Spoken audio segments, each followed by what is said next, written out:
सभी प्यारे प्रशिक्षकों को मैं नमस्कार। आप सभी का हमारे चैनल टीएचपी क्लासेस में एक बार फिर से बहुत बहुत स्वागत हो।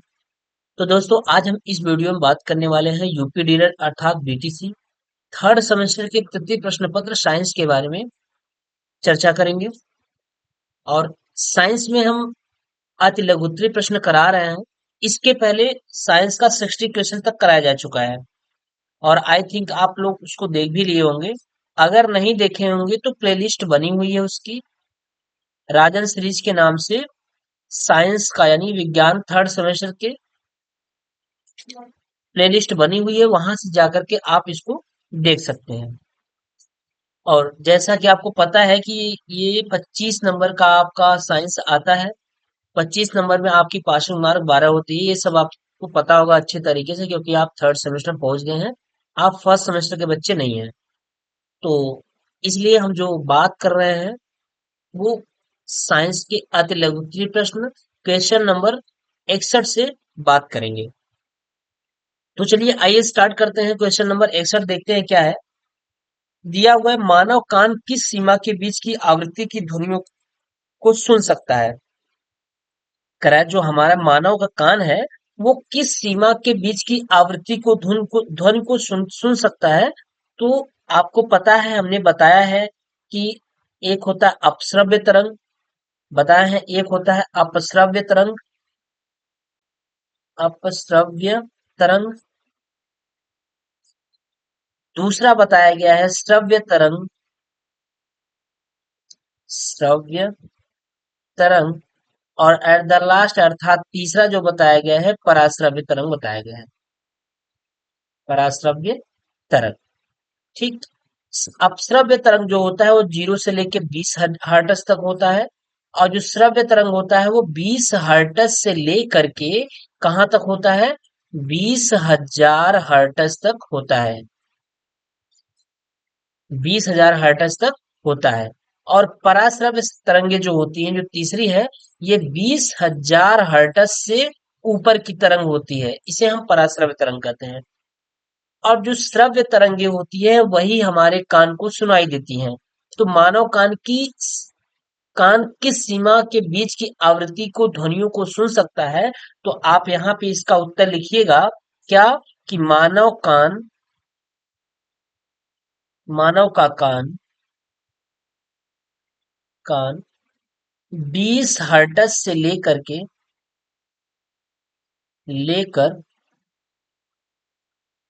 20,000 हर्ट्ज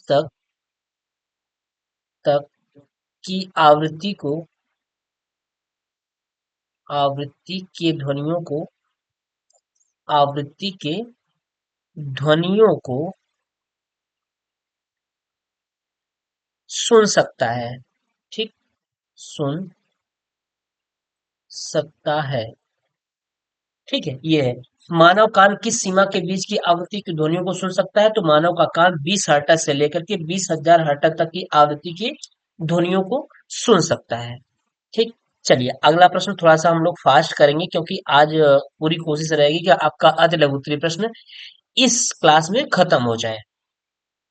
अगला प्रश्न कर रहा है, जीवाणुओं से प्राप्त होने वाली दो प्रतिजैविकी एंटीबायोटिक दवाओं का नाम लिखिए। कह रहा है जो हमारे जीवाणु से एंटीबायोटिक बनता है, एंटीबायोटिक जो दवाएं बनती हैं उनका नाम लिखना है। ठीक है। तो आपका एक होता है नियोमाइसिन होता है। एक क्या होता है, नियोमाइसिन, नियोमाइसिन। और दूसरा क्या होता है, एरिथ्रोमाइसिन, एरिथ्रोमाइसिन।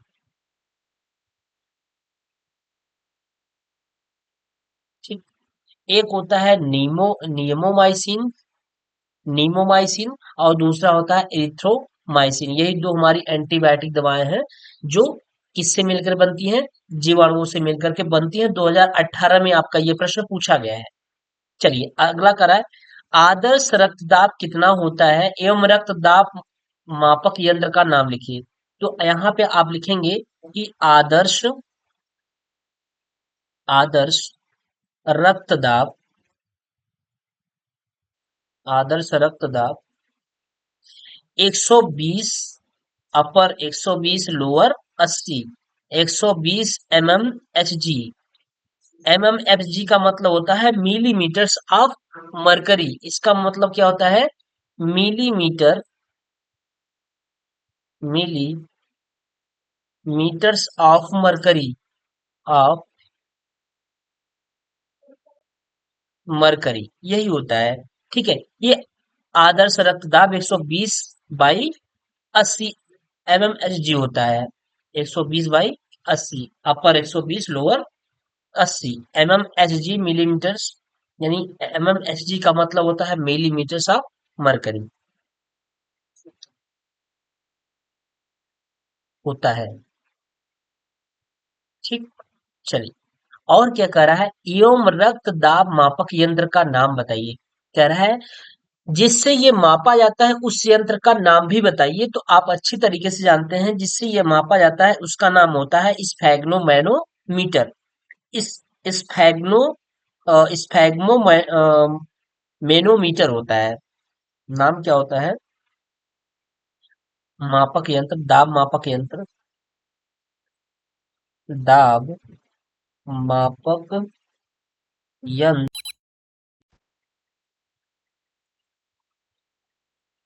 दाब मापक यंत्र जो होता है वो क्या होता है? दाब मापक यंत्र स्फैग्मो स्फैग्मो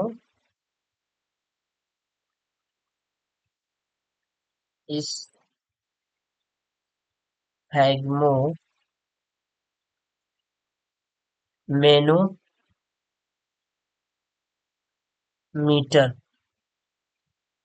स्फैग्मो मैनोमीटर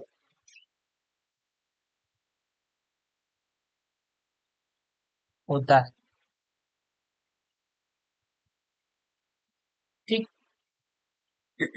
या दाब मापक यंत्र का नाम स्फैग्मो मैनोमीटर है, ऐसे लिख लीजिए। यंत्र का नाम, यंत्र का नाम स्फैग्मोमेनोमीटर है। ठीक, ये भी प्रश्न आपका 2018 में पूछा गया है। चलिए, अगला प्रश्न कर रहा है मनुष्य की श्रवण क्षमता किस आवृत्ति तक सुग्राह है?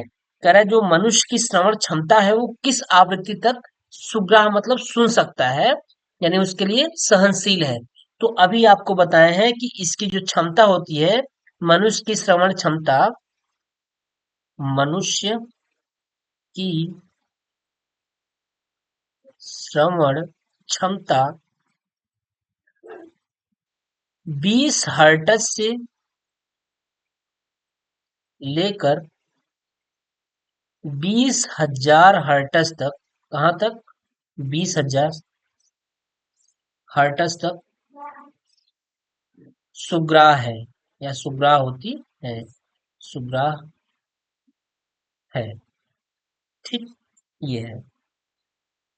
अगला प्रश्न करा है निकट दृष्टि दोष दूर करने के लिए चश्मे में कौन सा लेंस प्रयोग किया जाता है? 1 नंबर का प्रश्न है, बस उस लेंस को बता देना है कि निकट दृष्टि दोष दूर करने के लिए कौन सा चश्मा प्रयोग किया जाता है। तो देखिए, मैं आपको एक ट्रिक बता रहा हूं, क्या कभी आप भूलेंगे नहीं क्या? जैसे निकट है ना, निकट यही पूछ रहा है ना, निकट दृष्टि दोष, निक आ रहा है, जब हम पढ़ रहे हैं नी और क को पढ़ रहे हैं, इसके बीच में आ रहा है, नी क अट, यानी अगर हम इसको थोड़ा तोड़े तो नी क धन अट, निकट। अ का मतलब क्या होता है? अवतल लेंस। अ का मतलब अवतल लेंस। ठीक, ये हुआ। अगर हम इसी चीज को बात करें, दूर दृष्टि दोष के लिए बात करें, तो यहां भी हम आपको ट्रिक बता रहे हैं। दूर दृष्टि दोष के लिए, दूर दृष्टि दोष के लिए हम दूर में क्या पढ़ रहे हैं? दूर आ रहा है, दूर, यानी इसको जब पढ़ रहे हैं, इसका प्रोनाउंसिएशन कर रहे हैं तो दू ऊ आ रहा है। ऊ मतलब क्या होता है? ऊ मतलब उत्तल लेंस। ऊ मतलब क्या होता है? उत्तल लेंस। आप कभी नहीं भूलेंगे, निकट अर्थ दृष्टि दोष में अवतल लेंस, और दूर दृष्टि दोष में कौन सा प्रयोग किया जाता है? उत्तल लेंस का प्रयोग किया जाता है। तो ये कह रहा है निकट दृष्टि दोष दूर करने के लिए चश्मे में कौन सा लेंस प्रयोग किया जाता है? निक आ रहा है तो मतलब अवतल लेंस का प्रयोग किया जाता है। अवतल लेंस का प्रयोग किया जाता है। ठीक है। तो ये आपके लिए एक ट्रिक था जो कभी भूलेगा नहीं। अगर आपको केवल निकट दृष्टि दोष का ही पता हो जाए तो आप दूर का कर लेंगे, क्योंकि लेंस हमारे दो ही तो होते हैं, अवतल लेंस, उत्तल लेंस। तो अगर आपका निकट दृष्टि दोष पता है कि निकट दृष्टि दोष में कौन सा लेंस प्रयोग किया जाता है, तो वो अवतल लेंस होता है, तो ऑटोमेटिक आपको दूर दृष्टि दोष के लिए उत्तल लेंस का प्रयोग ही होगा।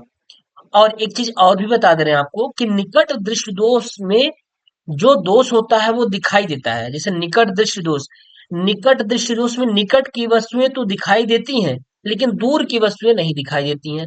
और इसी प्रकार अगर हम कह लें दूर दृष्टि दोष में बात कर लें कि दूर दृष्टि दोष में, इसमें क्या है, दूर दृष्टि दोष, यानी दूर दृष्टि दोष में है तो दूर की वस्तुएं दिखाई देंगी, बल्कि और नजदीक की वस्तुएं दिखाई नहीं देंगी। ये होता है। चलिए अगली की बात कर लेते हैं हम। अगला कह रहा है कि नवीकरणीय ऊर्जा किसे कहते हैं? तो नवीकरणीय ऊर्जा का मतलब जो होता है जो कभी खत्म ना हो, मतलब उसका नवीनीकरण होता रहे।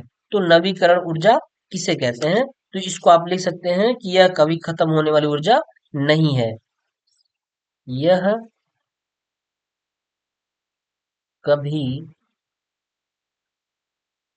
खत्म होने वाली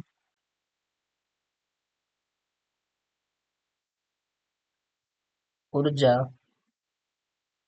नहीं है। यह कभी खत्म होने वाली ऊर्जा नहीं है। इसे अन्य ऊर्जा के रूप में क्या किया जा सकता है? परिवर्तित, E बराबर एम सी स्क्वायर से। आप जानते हैं E बराबर क्या होता है? E बराबर एम सी स्क्वायर से, मतलब इसको कभी खत्म नहीं कर सकते हम। एक रूप से दूसरे रूप में क्या करते रहते हैं?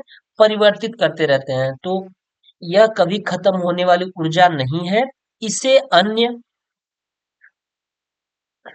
इसे अन्य ऊर्जा में ऊर्जा में इसे अन्य ऊर्जा में परिवर्तित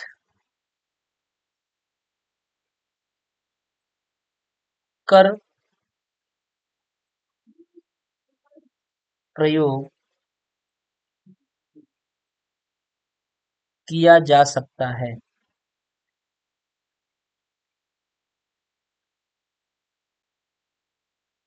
जैसे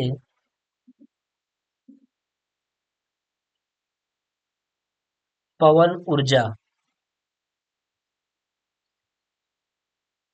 ठीक, ये हमारी कौन सी है? नवीकरणीय ऊर्जा है। ठीक। चलिए अगले प्रश्न की तरफ। रासायनिक परिवर्तन किसे कहते हैं? तो रासायनिक परिवर्तन ऐसा परिवर्तन जिसका भौतिक परिवर्तन ही सब क्या हो जाए, बदल जाए। यानी जैसे दूध का दही बनना, ये क्या है? एक रासायनिक परिवर्तन है। यानी जो रासायनिक रूप में क्या हो जाए, परिवर्तित हो जाए, जिसका अस्तित्व एक रूप से दूसरे रूप में परिवर्तित हो जाए, बदल जाए, और पुनः उसको वापस में हम ना ला सके। तो रासायनिक परिवर्तन ऐसा परिवर्तन होता है जिस जिसके अस्तित्व को यानी जिसका अस्तित्व परिवर्तित होने के बाद वह पुनः वापस उस अवस्था में नहीं आ पाए या नहीं आ सकता, वही आपका क्या होता है? रासायनिक परिवर्तन। तो इसको अगर हमको लिखना होगा तो हम इसको इस तरीके से लिख सकते हैं कि रासायनिक क्रियाओं के फलस्वरूप जो परिवर्तन होते हैं, रासायनिक क्रियाओं के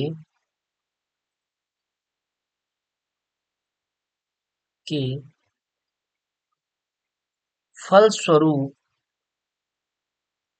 जो परिवर्तन जो परिवर्तन होते हैं, वे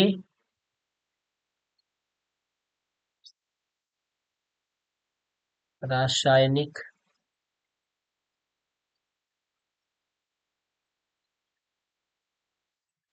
परिवर्तन कहलाते हैं। जैसे जैसे क्या? जैसे दूध का दही बनना। जैसे दूध का दही बनना। ठीक। दूध का दही बनना। उसके बाद लोहे में जंग का लगना। लोहे में जंग का लगना। ये सब क्या है? ये सब रासायनिक परिवर्तन है। चलिए अगला प्रश्न कह रहा है, 68 नंबर प्रश्न कह रहा है, रसोई घर में प्रयोग होने वाले द्रवित पेट्रोलियम गैस के रिसाव का पता लगाने के लिए उसमें मिलाए जाने वाले पदार्थ का नाम बताइए। तो रसोई घर में प्रयोग होने वाले द्रवित द्रवित पेट्रोलियम गैस के रिसाव का पता लगाने के लिए उसमें मिलाए गए पदार्थ का नाम क्या है? पदार्थ का नाम क्या होता है? एथिल मर्केप्टस। क्या? एथिल नाम, एथिल मर्कैप्टन है। मर्कैप्टन है। देखिए 1 नंबर का प्रश्न है। आपको इसमें बहुत ज्यादा इतिहास नहीं लिखना है। अगर आप इसको थोड़ा बढ़ाना चाहते हैं तो आप इसको ऐसे लिखिएगा, इतना उतार लीजिएगा कि रसोई घर में प्रयोग होने वाले द्रवित पेट्रोलियम गैस के रिसाव का पता लगाने के लिए उसमें एथिल मर्कैप्टन मिलाया जाता है। ऐसे कर लीजिए, उसमें या इसमें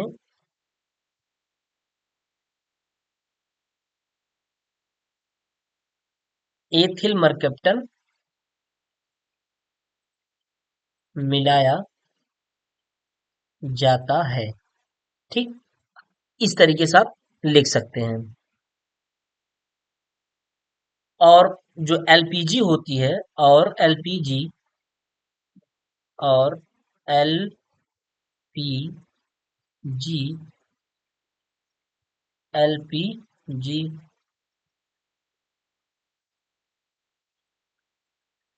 एलपीजी मुख्य रूप से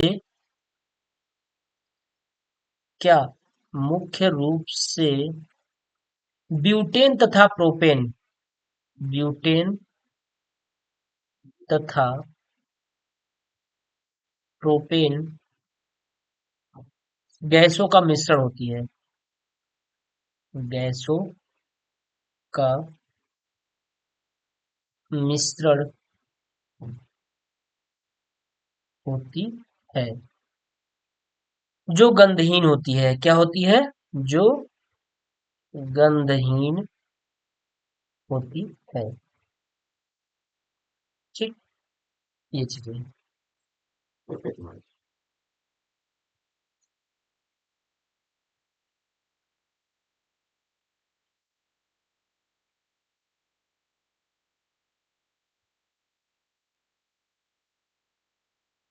चलिए अगले प्रश्न की बात कर लेते हैं हम। कह रहा है, क्रांति कोण से क्या अभिप्राय है? कह रहा है, क्रांति कोण से क्या अभिप्राय है? तो क्रांति कोण का मतलब होता है कि जब प्रकाश का अपवर्तन कांच से वायु में जाते हुए होता है, यानी प्रकाश का अपवर्तन, परावर्तन नहीं, माफ करिएगा, प्रकाश का अपवर्तन कांच से वायु में जाते हुए होता है, क्योंकि कांच की अपेक्षा वायु जो होती है वो विरल माध्यम से अपवर्तन कोण और आपतन कोण से अधिक होता है। ठीक। आपतन कोण से अधिक होता है। थोड़ा सा ये लंबा चौड़ा है। तो जो क्रांतिक कोण होता है, आप इसे ऐसे ही समझिए कि प्रकाश का अपवर्तन, चलिए इसको हम बता देते हैं।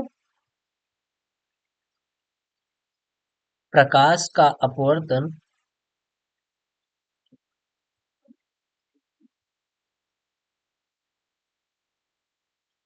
प्रकाश का अपवर्तन कांच से वायु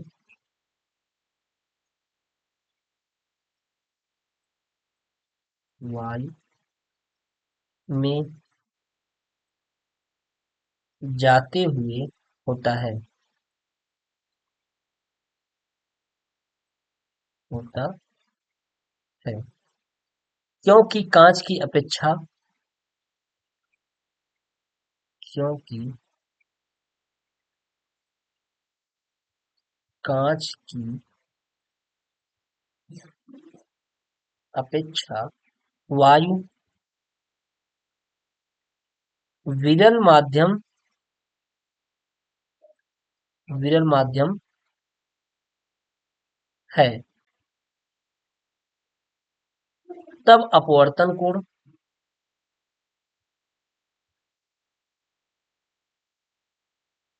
तब अपवर्तन कोण आपतन कोण से अधिक होता है। आपतन कोण से अधिक होता है। ठीक है, बहुत ज्यादा इंपॉर्टेंट ये प्रश्न नहीं है, कितना अति लघु उत्तरीय प्रश्न में तो नहीं पूछता है कि क्रांतिक कोण से क्या अभिप्राय है, तो इसलिए बहुत ज्यादा इस पे हम फोर्स नहीं करेंगे।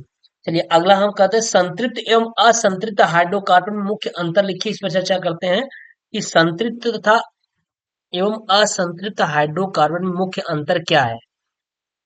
तो हम पहले संतृप्त हाइड्रोकार्बन के बारे में लिख लेते हैं। इसके बारे में संतृप्त हाइड्रोकार्बन, तो यहां हो जाएगा संतृप्त हाइड्रोकार्बन।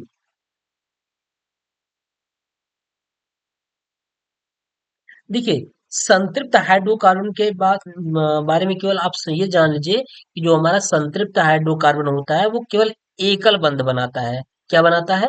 एकल बंध बनाता है। और असंतृप्त हाइड्रोकार्बन जो आपका होता है वो द्विबंध या त्रिबंध बनाते हैं। असंतृप्त हाइड्रोकार्बन, संतृप्त हाइड्रोकार्बन एकल बंध और असंतृप्त हाइड्रोकार्बन द्विबंध या त्रिबंध बनाते हैं। तो इसको हम लिख लेंगे कि जो हमारा संतृप्त हाइड्रोकार्बन होता है, संतृप्त हाइड्रोकार्बन, संतृप्त हाइड्रोकार्बन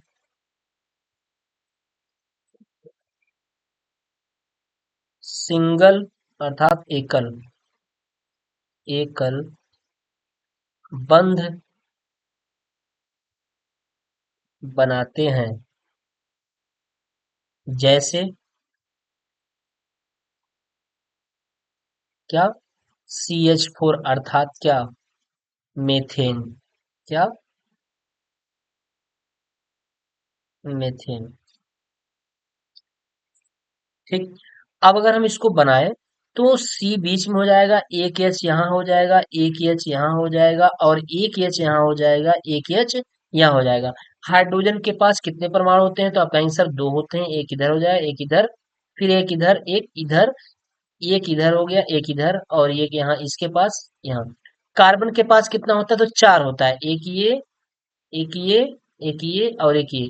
तो एक एक से क्या कर लेगा? ये संयोग कर लेता है। जब एक एक से संयोग कर लेता है तो इसकी जो स्ट्रक्चर बनती है वो सी एच सिंगल बॉन्ड, फिर सी इधर से एच सिंगल बॉन्ड, फिर इधर से एच सिंगल बॉन्ड और फिर एच इधर से सिंगल बॉन्ड। यही आपका क्या है? संतृप्त हाइड्रोकार्बन है, सिंगल एकल बंध यह बनाता है।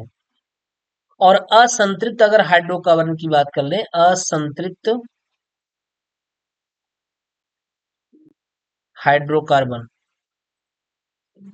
असंतृप्त हाइड्रोकार्बन, तो इसमें लिखेंगे यह असंतृप्त हाइड्रोकार्बन जो होता है यह डबल बंध या यानी द्विबंध, द्विबंध अथवा ट्रिपल बंध,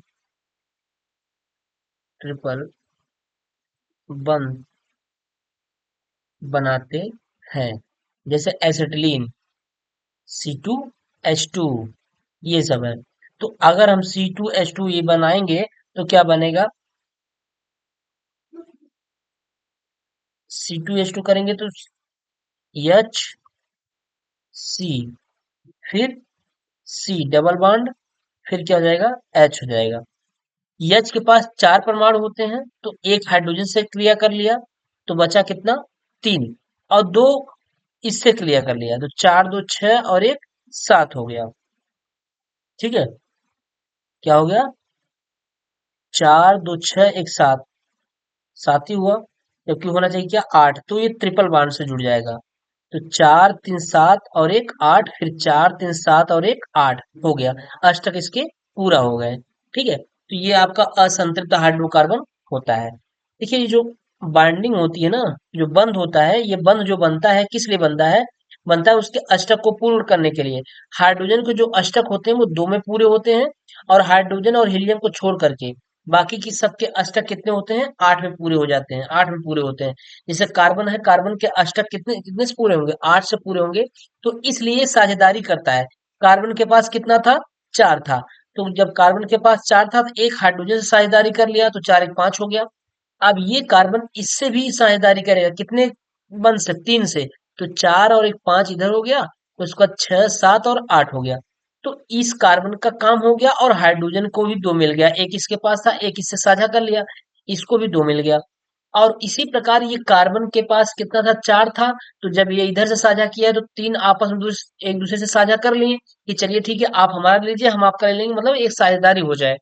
तो चार और तीन सात, इसका भी हो गया, सात और एक आठ हो गया इसका। ठीक है, तो इस तरीके से हमारी बांड बनती है, बंध बनता है। अगला, किन्हीं दो खाने वाले अर्थात सब्जी के रूप में प्रयोग किए जाने वाले कवक का नाम लिखिए। पूछ रहा है ऐसे कौन से दो कवक हैं जो खाए जाते हैं। तो पहला जो कवक होता है, एक होता है मशरूम, आप खाते हैं, एक हो गया मशरूम, मशरूम। और दूसरा आपका हो जाता है क्या, दूसरा है कैथेरेलस होता है एक, कैथेरेलस। आप इसको नहीं देखे होंगे, लेकिन मशरूम तो आप मार्केट में आप जाएंगे, सब्जी की दुकान में मशरूम आपको देखने को मिल जाता है। और मशरूम आप खाए भी होंगे, इसको हो सकता है ना खाए हो और ना देखे हो। चलिए अगला, वर्ण विक्षेपण क्या है लिखिए। कह रहा है वर्ण विक्षेपण क्या है। वर्ण विक्षेपण भाई वही जो आप आसमान में देखते हैं तो सात रंगे दिखाई देती हैं, वही तो आपका वर्ण विक्षेपण होता है ना। तो सूर्य का प्रकाश अथवा किसी स्रोत का जो सफेद रंग का प्रकाश होता है, सात रंगों से मिलकर के बना होता है। प्रकाश की श्वेत किरणों को भिन्न भिन्न रंगों में विभक्त होने की जो क्रिया होती है, वर्ण विक्षेपण क्रिया कहलाती है। यानी इसको हम लिख सकते हैं कि सूर्य का प्रकाश, सूर्य का प्रकाश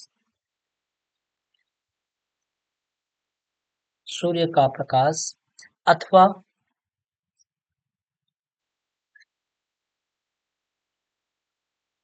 अथवा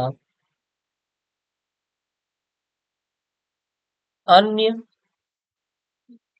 किसी स्रोत का, किसी स्रोत का श्वेत प्रकाश, श्वेत प्रकाश सात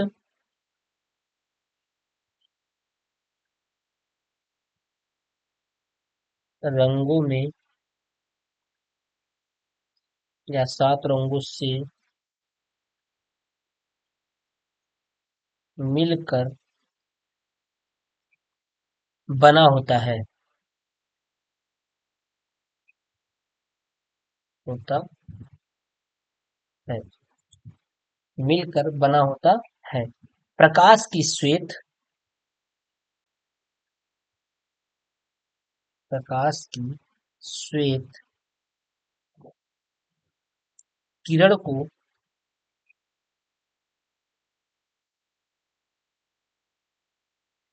विभिन्न रंगों में, विभिन्न रंगों में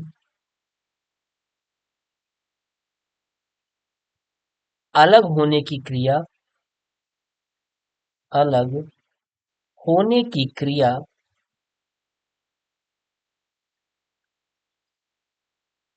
को वर्ण विक्षेपण कहते हैं, वर्ण विक्षेपण कहते हैं। ठीक, यह क्या होता है, वर्ण विक्षेपण कहलाता है। यही तो आपका वर्ण विक्षेपण हुआ।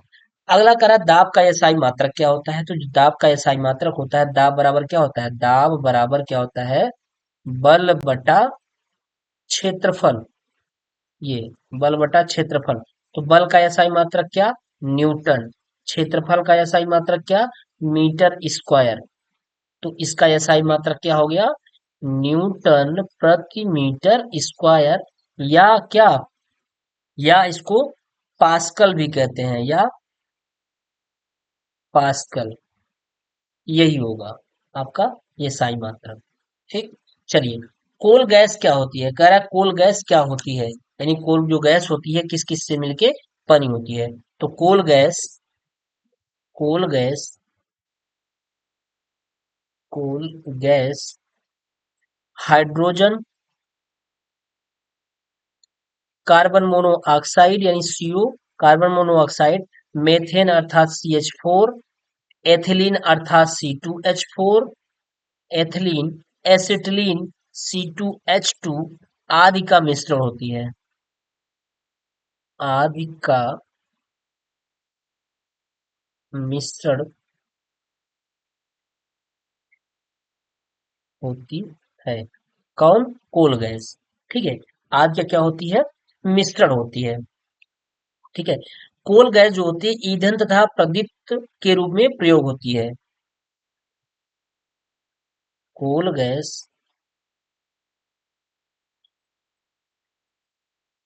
ईंधन तथा प्रदीप्त के रूप में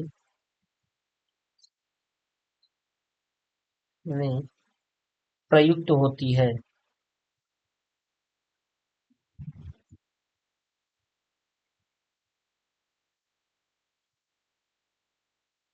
प्रयुक्त होती है। ठीक, ये आपका कोल गैस है। अगला, रेल की पटरियों के बीच में थोड़ी जगह क्यों छोड़ दी जाती है? ये आपको पता है कि रेल की पटरियों के बीच थोड़ी जगह किस क्यों छोड़ी जाती है? क्योंकि गर्मी के मौसम में अधिक गर्मी होने से लोहा क्या होता है, लोहे में रेखी प्रसार होने के कारण वो फैल जाती है। ठीक है, लोहे में रेखी प्रसार होने के कारण फैल जाती है। तो इसको आप लिख सकते हैं, लिख लीजिएगा कि रेल की दो पटरियों के बीच में थोड़ी जगह क्यों छोड़ी जाती है? तो रेल की दो पटरियों के बीच में थोड़ी जगह इसलिए छोड़ दी जाती है क्योंकि गर्मियों के मौसम में लीनियर एक्सपेंशन यानी रेखीय प्रसार के कारण वे एक फैल जाते हैं। अगर वो जगह न छोड़ा जाए तो आपस में क्या हो जाएंगे, चढ़ जाएंगे, जिससे कि दुर्घटना होने की संभावना बढ़ जाएगी। ठीक, चलिए अगला, वायुमंडल में कार्बन डाइऑक्साइड की मात्रा बढ़ने पर क्या होता है? तो वायुमंडल में कार्बन डाइऑक्साइड की मात्रा जब बढ़ जाती है तो जीव क्या होते हैं, जीवों में उथल पुथल हो जाएगी, यानी जीव मरना शुरू कर जाएंगे। जीव में जैसे हम भी आ जाएंगे, हम आप सब आ जाएंगे, जीव जंतु जो भी हैं सारे में क्या हो जाएगा, अगर कार्बन डाइऑक्साइड यानी CO2 की मात्रा बढ़ जाने से, CO2 की मात्रा बढ़ जाने से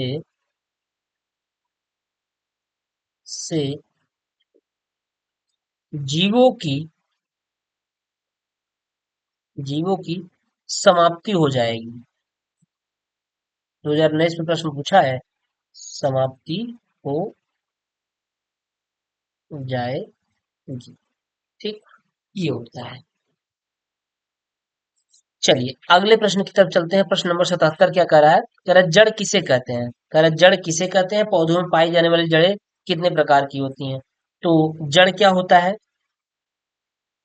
बीज के अंकुरण के समय मूलांकुर अंड द्वार के बाहर निकलकर प्राथमिक रूप लेता है, वही आपका क्या कहलाता है? जड़ कहलाता है। और जड़ कितने प्रकार की होती है? जड़ मुख्यतः दो प्रकार की होती है। एक आपकी मूसला जड़ हो जाती है और दूसरा अपस्थानिक जड़ हो जाती है। इसको हम लिख लेंगे क्या, कि बीज के अंकुरण के समय, बीज के अंकुरण के समय मूलांकुर मूलांकुर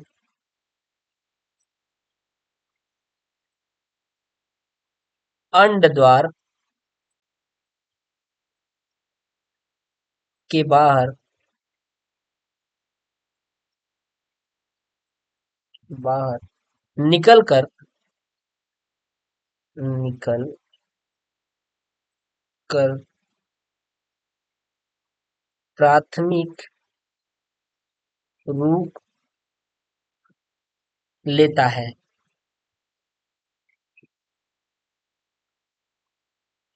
लेता है, जड़ कहलाता है। जड़ कहलाता है। जड़ मुख्यतः दो प्रकार की होती है। जड़ क्या होती है? जड़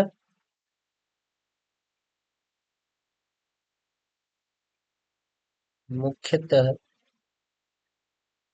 दो प्रकार की होती है। नंबर एक आपका मूसला जड़ होता है। कौन सा होता है? नंबर एक मूसला जड़।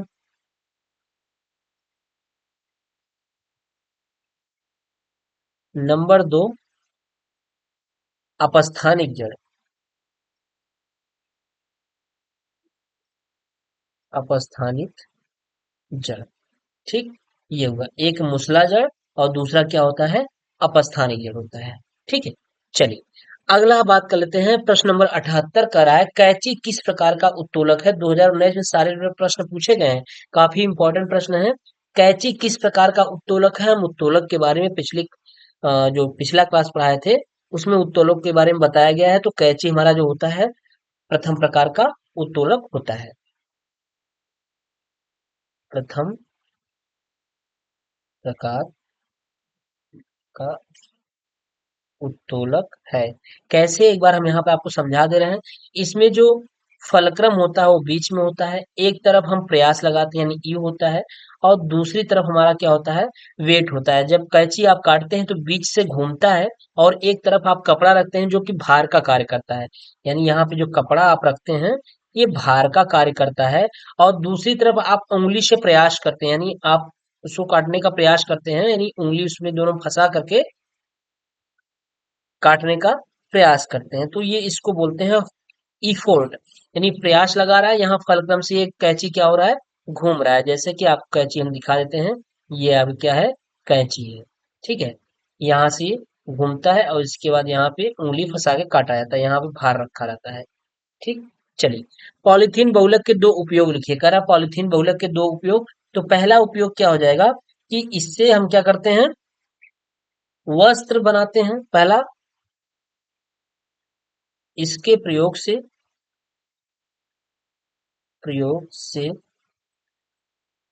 वस्त्र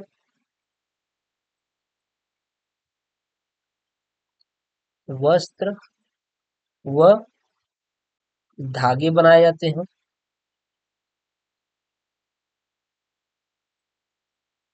और दूसरा क्या हो जाएगा? दूसरा हो जाएगा, दूसरा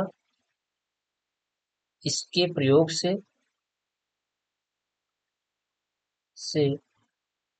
दरियां बनाई जाती हैं। दरियां, चटाई जिसको बोलते हैं, दरियां भी बनाई जाती हैं।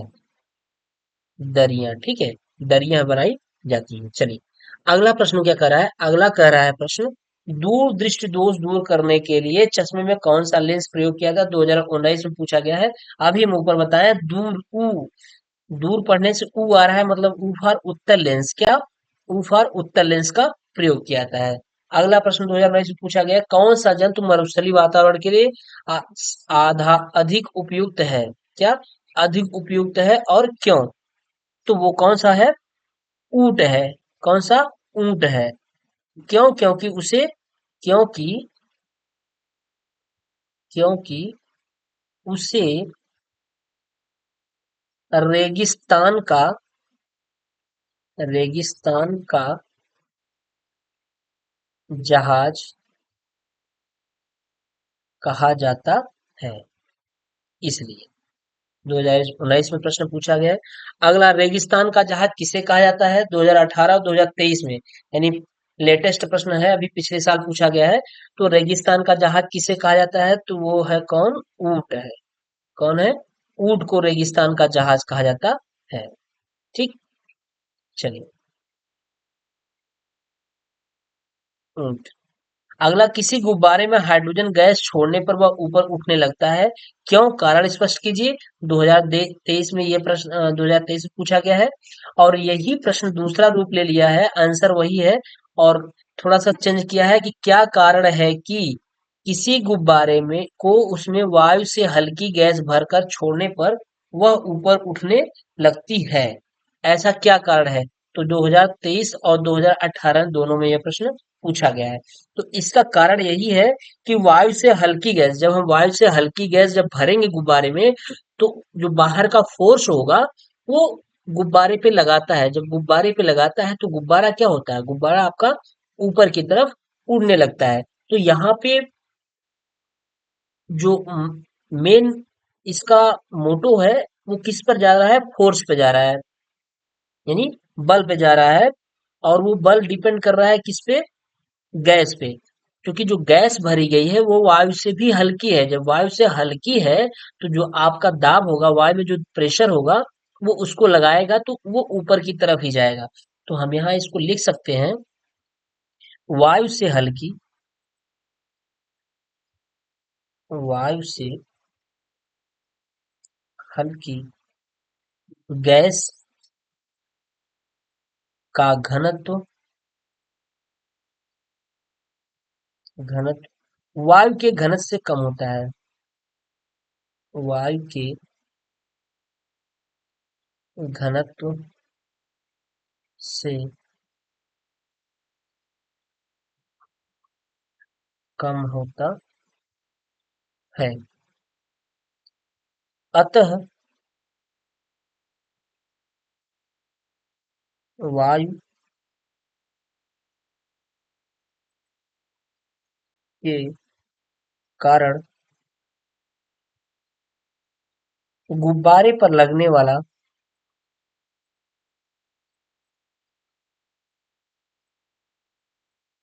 लगने वाला बल गुब्बारे के भार से अधिक हो जाता है।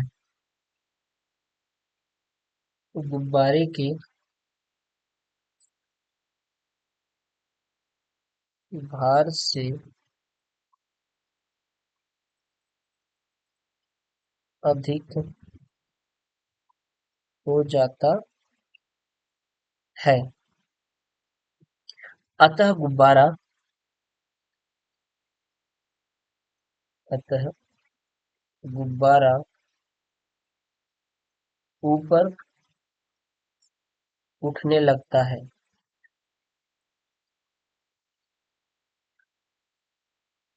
ठीक, ऊपर की तरफ उठने लगता है। चलिए अगला, तालाब की एक बूंद पानी में सूक्ष्मदर्शी से देखे जाने वाले किन्हीं चार सूक्ष्म जीवों के नाम लिखिए। 2022 में प्रश्न पूछा गया है कि तालाब से पानी लाइए, उसकी एक बूंद को सूक्ष्मदर्शी से जब आप देखते हैं तो उसमें क्या क्या दिखता है? तो चार सूक्ष्म जीवों के नाम लिखिए। तो पहला आपका हो जाता है, बहुत सारे सूक्ष्म जीव दिखने को मिल जाते हैं, लेकिन मुख्यतः जो आपके जीव होते हैं जिसको आप जानते हैं, एक तो आपका प्रोटोजोआ हो गया, अमीबा हो गया, पैरामीशियम हो गया, और कवक हो जाएगा। यानी आप लिख सकते हैं कि अमीबा हो गया, अमीबा, कवक, प्रोटोजोआ, प्रोटोजोआ,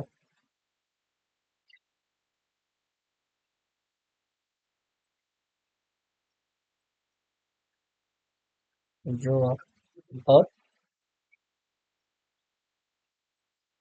पैरामीशियम। ये सब आपके चार कवक होते हैं, चार सूक्ष्मजीव होते हैं।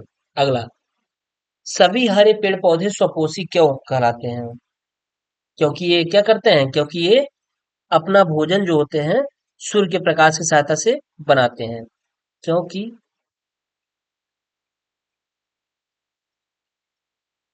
ये अपना भोजन भोजन सूर्य के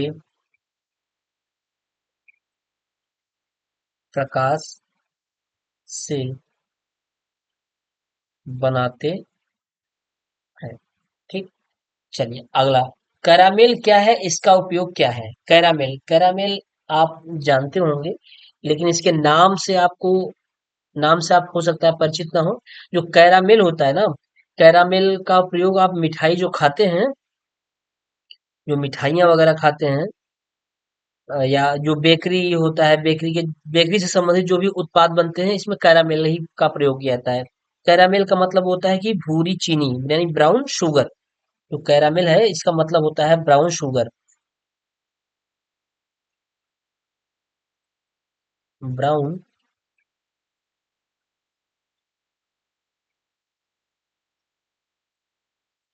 ब्राउन शुगर, ठीक, ये होता है। अब ये ब्राउन शुगर बनता कैसे है, इसके बारे में देखते हैं। तो जो ब्राउन शुगर होता है, यानी काफी देर पकाने के बाद, बहुत काफी देर पकाने के बाद, चीनी को काफी देर पकाने के बाद,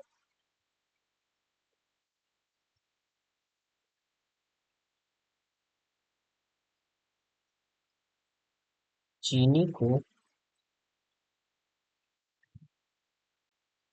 काफी देर पकाने के बाद, पकाने के बाद भूरी चीनी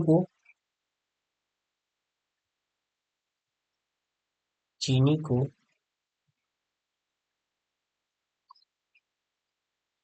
कैरामेल कहते हैं। इसका उपयोग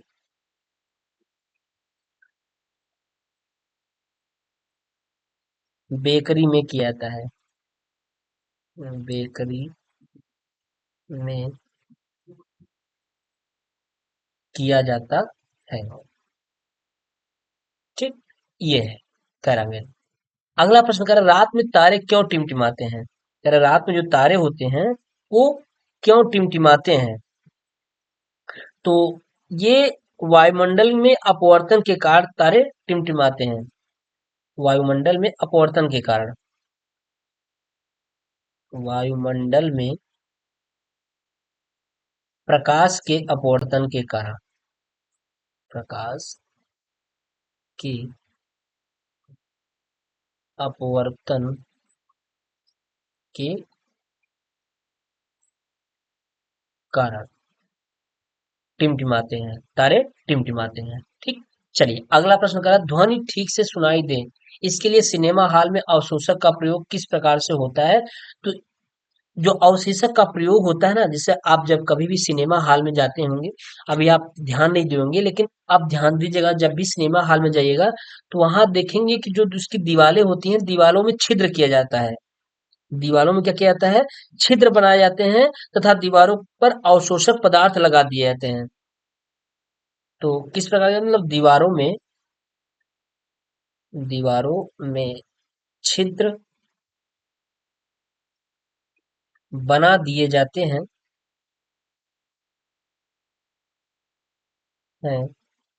तथा उन पर तथा उन पर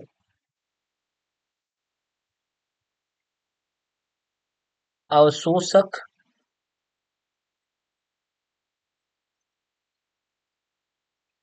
पदार्थ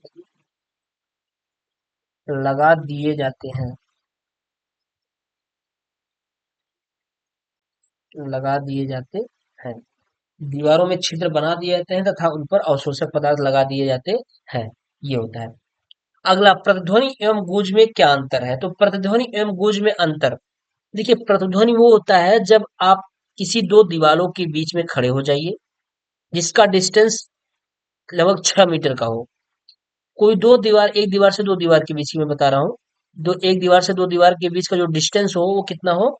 6 मीटर का। जैसे एक दीवार ये है, एक दीवार ये है, इसके बीच में क्या है? 6 मीटर का डिस्टेंस है, लगभग लगभग 6 मीटर का डिस्टेंस है। और बीच में यही कोई व्यक्ति खड़ा हुआ है। अब जब ये व्यक्ति बोलता है, आवाज निकालता है, तो इसकी आवाज जाती है इस दीवार पे और टकरा करके पुनः क्या हो जाती है? वापस उसके पास आ जाती है, तो वही आपका क्या होता है, प्रतिध्वनि होता है।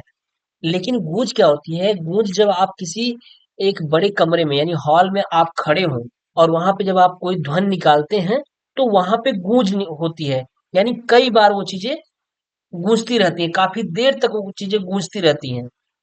काफी देर का मतलब ऐसा नहीं कि आधा घंटा, एक घंटा या एक मिनट, ऐसा नहीं है। मतलब जैसे आप कोई ध्वनि दिए और कुछ देर तक वो ध्वनि धीरे धीरे धीरे धीरे क्या होती रहती है, आती ही रहती है, तो वही आपकी क्या हो जाती है, गूंज हो जाती है। क्या हो जाती है, वो गूंज हो जाती है। तो इसको आप लिख सकते हैं कैसे,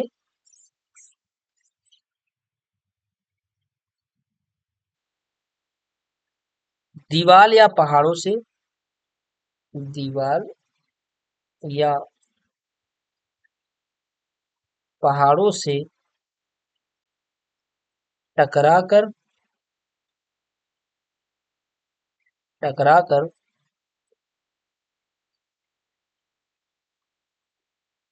आने वाली ध्वनि,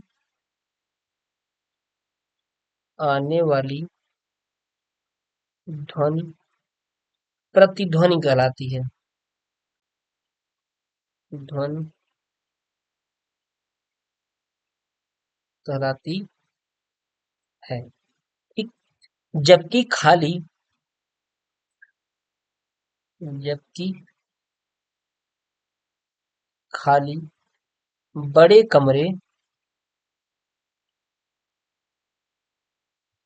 कमरे में उत्पन्न, उत्पन्न ध्वनि गूंज कहलाती है। ध्वनि क्या कहलाती है, गूंज कहलाती है, गूंज कहलाती है। ठीक। ये हुआ आपका गूंज। चलिए अगला प्रश्न देखिए, अगला प्रश्न क्या कह रहा है, कह रहा है स्टील के उत्पादन में अग्रणी कारखाने किन किन शहरों में है, बताइए।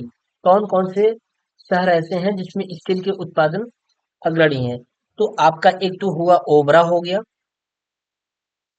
नहीं सॉरी, ओबरा नहीं, ओबरा तो आपका ये कोयला से संबंधित हो गया है। स्टील के उत्पादन में अग्रणी कारखाने किन किन शहरों में है, तो ये किन किन शहरों में है, एक आपका हो जाएगा राउरकेला हो गया, दुर्गापुर हो गया, ये सब आपका जमशेदपुर हो गया, ये सब स्टील से संबंधित है।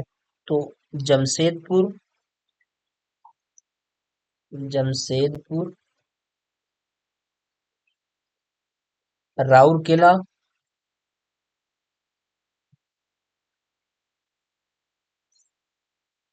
भिलाई,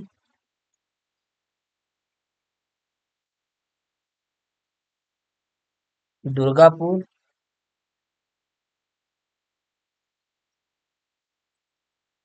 आदि, ये सब शहर हैं जहां स्टील उत्पादन अग्रणी होती है। अगला कारक, जल शक्ति में विद्युत बनाने के लिए हाइड्रो इलेक्ट्रिक पावर स्टेशन कहाँ पर है, तो जो इसका हाइड्रो इलेक्ट्रिक पावर है ये रिहंद में है। कहाँ पर है, रिहंद में, रिहंद में है। ठीक। चलिए नेक्स्ट, कोयले से विद्युत बनाने हेतु नेशनल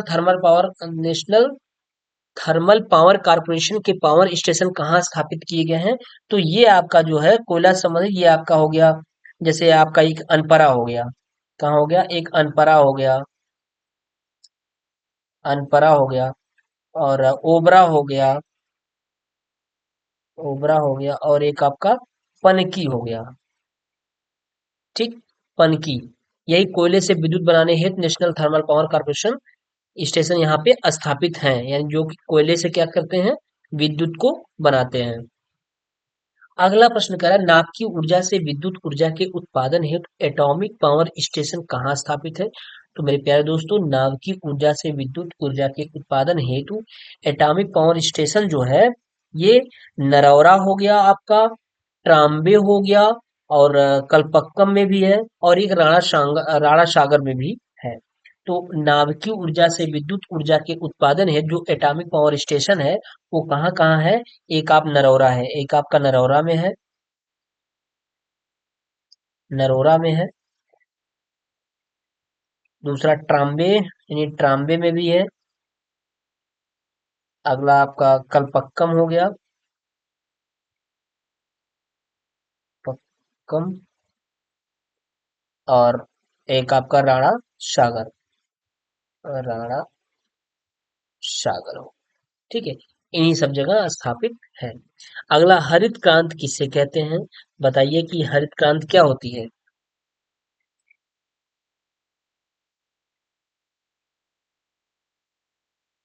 तो हरित क्रांति जो होती है,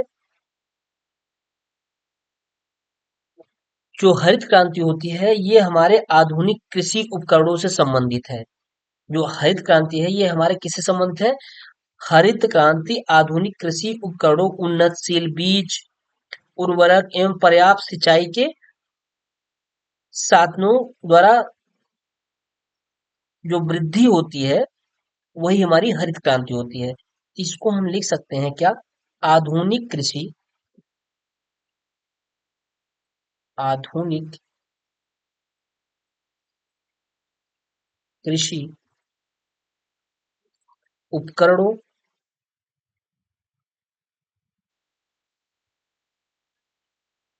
उन्नतशील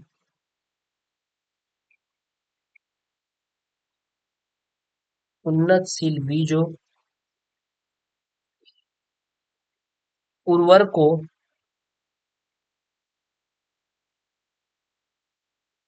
उर्वरकों एवं पर्याप्त सिंचाई,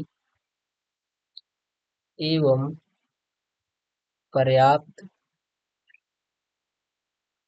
सिंचाई के साधनों,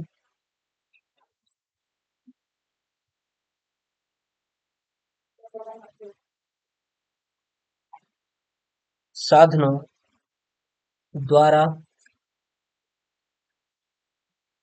कृषि में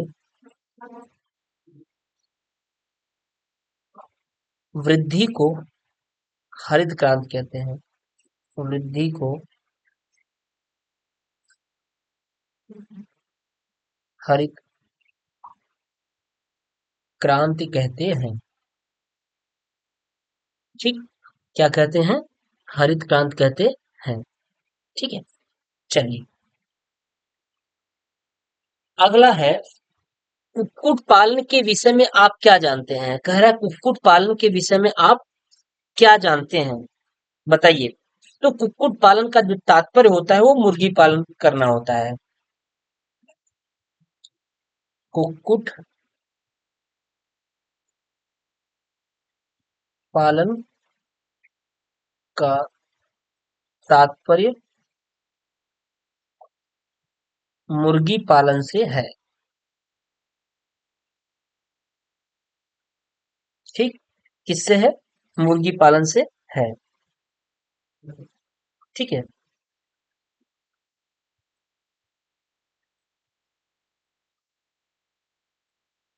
चलिए। जो क्या करती है, जो ब्रायलर से प्रतिवर्ष क्या करती है, 150 से यानी 100 से लेके 150 अंडे, और व्हाइट हार्न से 256 से 285 अंडे प्रतिवर्ष प्राप्त किए जाते हैं। ये कुक्कुट पालन से संबंधित चीजें हैं। अगला, मुर्गी की दो प्रजातियों का नाम बताइए जो अच्छी प्रजाति की श्रेणी में आते हैं। तो मुर्गी की जो अच्छी प्रजातियां हैं, एक आपका ब्रायलर हो गया। कौन सा? एक ब्रायलर हो गया। और दूसरा क्या है? दूसरा व्हाइट हार्न है। क्या है? व्हाइट हार्न है। ठीक, ये होता है। अगला प्रश्न क्या कर रहा है? कितने प्रश्न है अभी?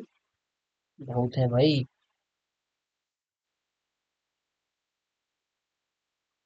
आई थिंक ये हो नहीं पाएगा एक क्लास में, चूंकि बहुत लंबा क्लास हो जाएगा आपका। ठीक है, तो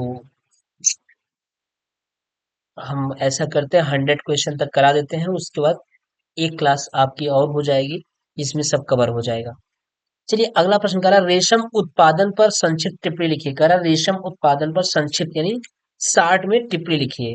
तो जो रेशम का उत्पादन होता है, वो रेशम कीट को शहतूत के वृक्षों के पत्तियों पर क्या करते हैं, वैज्ञानिक विधि से पालकर किया जाता है, और जिसे हम सेरिकल्चर कहते हैं।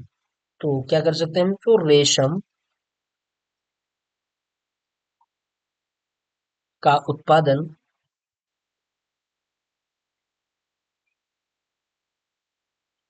रेशम कीट को रेशम कीट को शहतूत के वृक्षों के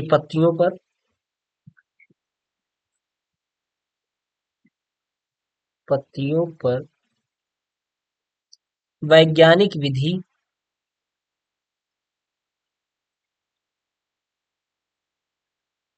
वैज्ञानिक विधि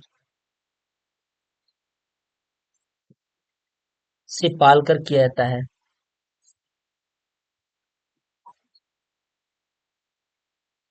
पालकर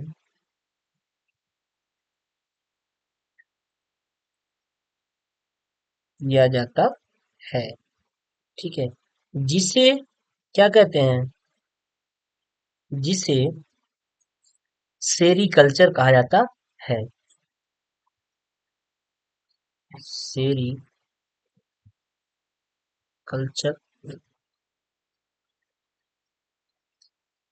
कहा जाता है।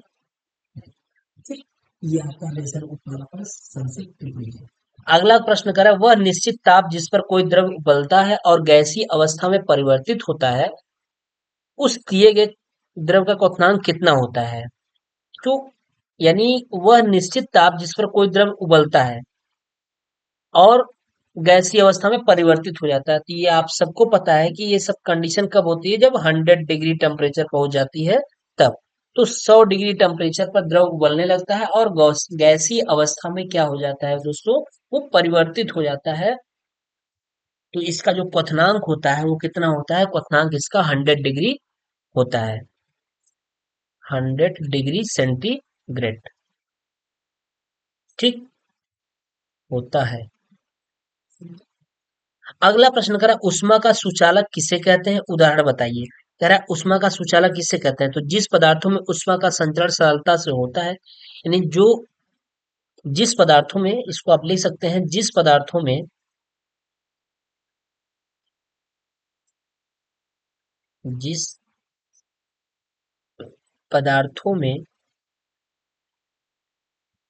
उष्मा का उष्मा का संचरण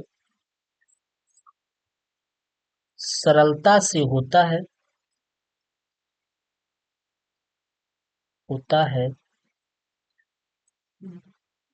सरलता से होता है, उसे सुचालक कहते हैं। उसे सुचालक कहते हैं। जैसे अगर हम बात कर लें, जैसे जैसे क्या? लोहा हो गया, तांबा हो गया, यानी तांबा हो गया, लोहा हो गया, एल्युमिनियम हो गया। ठीक है, एल्यूमिनियम हो गया।